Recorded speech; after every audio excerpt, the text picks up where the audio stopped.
Welcome to study for learn. আজকে আমি তোমাদের সাথে জিওগ্রাফির একটা গুরুত্বপূর্ণ ছোট্ট টপিক, যেটা হলো বৈপরীত্য উত্তাপ, সেই বিষয়ে আলোচনা করব। এই জিনিসটা পরীক্ষায় আসলে কিভাবে তোমরা সুন্দরভাবে ফুটিয়ে তুলবে বা জিনিসটা কি, সমস্ত কিছুকে ইন ডিটেলসে আজকে এই ভিডিওটার মাধ্যমে তোমাদের সাথে আলোচনা করব। দেখো তাহলে বৈপরীত্য উত্তাপ এই বিষয়টা কি। প্রথমে দেখো সংজ্ঞা দিয়েছি কি আছে। সাধারণত বায়ুমণ্ডলের নিচের স্তরে ট্রপোস্ফিয়ারের উচ্চতা বৃদ্ধির সঙ্গে সঙ্গে উষ্ণতা 6.4 ডিগ্রি সেন্টিগ্রেড হারে হ্রাস পায়। এটা আমরা সবাই জানি, তাই না? কিন্তু দেখো স্ট্যান্ডার চেঞ্জ করে লেখা আছে, আবার কোনো স্থানে উষ্ণতা উচ্চতা বৃদ্ধির সঙ্গে সঙ্গে বৃদ্ধি পেতে থাকে।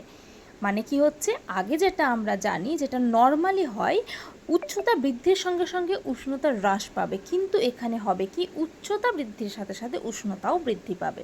বুঝতে পেরেছো? তার মানে এই উত্তাপের যেই বিপরীত অবস্থাটা সৃষ্টি হচ্ছে, একেই বলা হচ্ছে বৈপরীত্য উত্তাপ। আশা করি বুঝতে পেরেছো। এরপরে দেখো পয়েন্ট আছে বৈপরীত্য উত্তাপের কারণ। এখানে কি লেখা আছে? প্রথমেই দেখো পয়েন্ট আছে তাপ বিকিরণ। লেখা আছে মেঘমুক্ত রাতে ভূপৃষ্ঠ দ্রুত তাপ বিকিরণ করে এবং উপরের বাতাস ঠান্ডা হয়।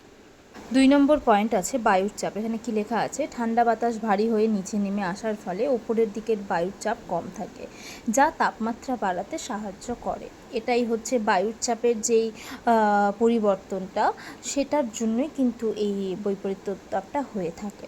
এরপরে দেখো ভূপ্রকৃতি কি লেখা আছে? পার্বত্য অঞ্চলের ঢালু প্রকৃতি ও বৈপরীত্য উত্তাপ সৃষ্টিতে সাহায্য করে।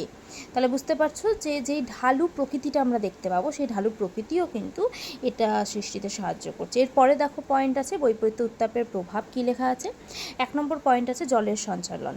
কি লেখা আছে এখানে? রাতের বেলা পর্বতের ঢাল থেকে ঠান্ডা বাতাস উপত্যকায় নেমে আসার ফলে জলীয় বাষ্পের কারণে কুয়াশা বা মেঘ তৈরি হতে পারে।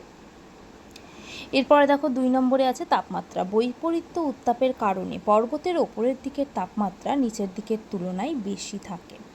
এটা তো বললামই আগে, সংজ্ঞাতেই লেখা আছে যে উচ্চতা যত বৃদ্ধি পাবে উষ্ণতা তত কী পাবে? বৃদ্ধি পাবে, মানে বেশি থাকবে উপরের দিকটায়। এটা এখানে লেখা আছে। এরপরে দেখো আছে 3 নম্বরে জন্তুদের ওপর প্রভাব। কী আছে? কিছু প্রাণী বৈপরীত্য উত্তাপের কারণে রাত্রে সক্রিয় থাকে। তাহলে বুঝতে পেরেছো আশা করি যে বৈপরীত্য উত্তাপ ব্যাপারটা কী। তাহলে এইভাবে করে এই টিকাটা যদি থাকে বা এই প্রশ্নটা যদি আসে, তোমরা আশা করি খুব সুন্দরভাবে গুছিয়ে এরকমভাবে নামাতে পারবে। তাহলে চলো, আমি এরপরে বৈপরীত্য উত্তাপের যে ছবিটা আছে, ছবিটা আমি অ্যাটাচ করে দিচ্ছি, তোমরা কিন্তু ওই ছবিটা অবশ্যই দেবে। আশা করি তোমাদের আজকের এই টপিকটা ভালো লেগেছে। যদি এই টপিকটা ভালো লাগে, do like and subscribe this channel, আর পাশে থাকা নোটিফিকেশান বেল আইকনটি অবশ্যই প্রেস করে দিও। Thank you.